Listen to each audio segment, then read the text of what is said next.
Olá, pessoal! Então vamos para mais uma questão de Química Orgânica. Essa questão é do vestibular da UFPR de 2014. A questão fala o seguinte: fórmula para fraldar leite no Sul era vendida a R$ 10.000, diz promotoria. Para cada 9 litros de leite, o fraudador misturava 1 litro de água e adicionava 10 gramas de ureia industrializada, que mascarava a dissolução. Essa substância continha formol, produto cancerígeno, que o MPE, Ministério Público Estadual, informou estimar ter contaminado 100 milhões de litros de leite em um ano. O texto extraído da notícia informa que o produto utilizado para fraudar o leite continha ureia e formol, compostos que possuem estruturas semelhantes como mostrado ao lado. Com base nas estruturas, analise as seguintes afirmações.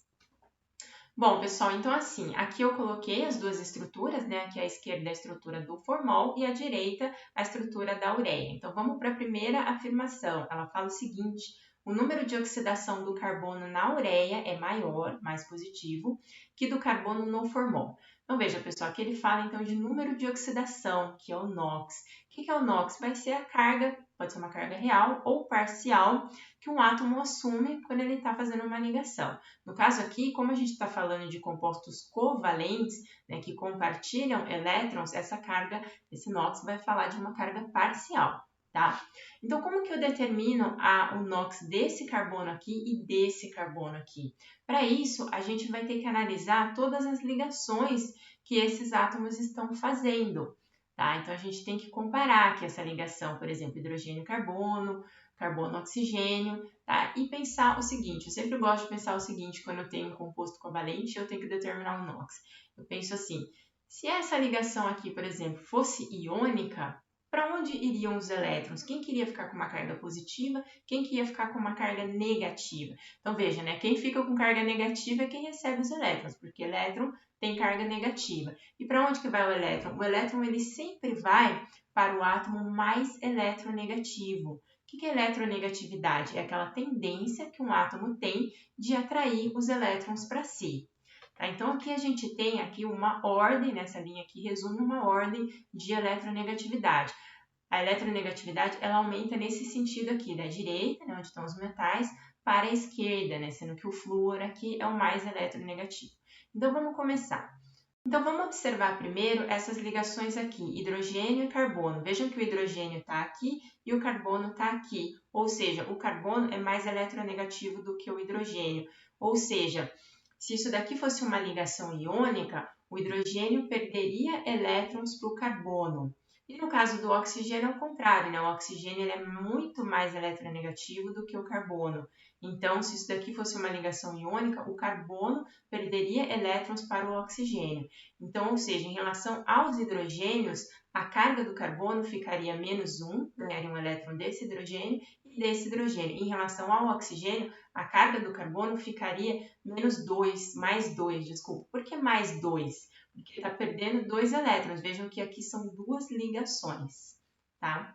E o mesmo a gente pode seguir o mesmo raciocínio para pensar aqui na ureia. Então, a gente já viu ó, aqui o carbono e o oxigênio é mais eletronegativo. E olhando aqui o nitrogênio, ele também é mais eletronegativo do que o carbono. Então, nesse caso, o carbono perderia elétrons para o oxigênio e também para os 2 átomos de nitrogênio com quem ele está fazendo ligação. Ou seja, as cargas aqui seriam +1, né? O carbono perderia um elétron para cada um desses átomos de nitrogênio, e aqui a carga seria +2, perderia mais 2 elétrons para esse átomo de oxigênio. E aí, qual que vai ser o NOx do carbono em cada um desses compostos? Então, o NOx ele vai ser a soma dessas cargas parciais. Então, veja aqui, vai ser +2, -1 e -1, ou seja, o NOx aqui desse carbono vai ser 0. E aqui o NOx vai ser +2, +1, +1, ou seja, se eu somar todas essas cargas, o NOx aqui vai ser +4. Então, a afirmação lá, o NOx do carbono na ureia é maior, mais positivo que o do carbono no formol? Sim, a primeira afirmação está verdadeira. Bom, aí a segunda afirmação fala o seguinte, a carga formal do carbono da ureia é maior, mais positiva que do carbono no formol. Então, o que é a carga formal? Ela parece o NOx, mas não é. A carga formal ela é uma carga que ela é calculada, é um artifício para a gente... Às vezes a gente tem diferentes estruturas para representar o mesmo composto, tá? Então, a gente faz esse cálculo aí da carga formal dos átomos, né, para tentar ver qual que é aquele mais provável, qual que seria o mais próximo da realidade, tá? Então, para calcular a carga formal de um átomo, é bem tranquilinho, a gente tem uma fórmula aqui. O que vai ser? A carga formal vai ser V, são os elétrons que esse átomo tem na camada de valência, L são os elétrons não ligantes que esse átomo vai ter naquela determinada estrutura, e S são os elétrons que estão em ligação. Então, a carga formal vai ser dada assim: elétrons na camada de valência menos o número de elétrons não ligantes menos o número de elétrons em ligações dividido por 2. Tá? Então, veja, eu vou calcular aqui embaixo a carga formal do formol. Então, veja, do carbono do formol. Então, veja, o carbono a gente já sabe, né, que ele tem 4 elétrons na camada de valência. Então, aqui 4 menos. Vejam que aqui, pessoal, esse carbono, por que eu não coloquei 0? Porque ele não tem nenhum elétron não ligante, né? Não tem nenhum elétron livre, isolado. Sabe igual a gente tem na água, aqueles 2 elétronzinhos que ficam aqui em cima do oxigênio? O carbono não tem isso aqui nessa estrutura, tá? Então, aqui é 0.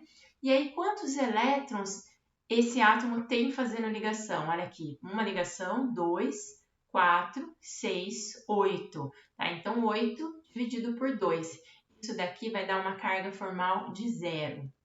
Vamos calcular agora para a ureia. Veja que esse carbono aqui da ureia, ele está exatamente na mesma condição desse do formol. Ele não tem elétrons livres, é o mesmo átomo, então tem o mesmo número de valência e também está fazendo 4 ligações, ou seja, tem 8 elétrons ligantes.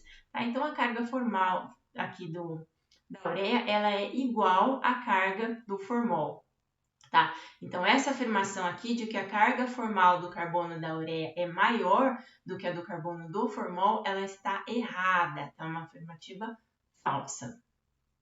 E a terceira afirmativa fala o seguinte: em ambos os casos, a hibridização do carbono é sp2. Então, veja, pessoal, tanto no carbono quanto no formol, a gente vai ter essa estrutura aqui, o carbono fazendo uma ligação dupla e 2 ligações simples, ou seja, a gente vai ter 3 ligações sigmas e uma ligação pi. Isso é característico de hibridização sp2. Então, a terceira afirmativa aqui é verdadeira. E a quarta afirmação fala assim: formol é um álcool. Não é, né, gente? O formol, olha aqui, você tem um C-O-H. Isso daqui é função aldeído. Tá? Então, a quarta afirmativa aqui também está errada. Então, as afirmativas certas são a 1 e a 3. A resposta desse exercício é letra C. Bom, pessoal, então era isso para essa semana. Espero que vocês tenham compreendido. Um abraço para todo mundo.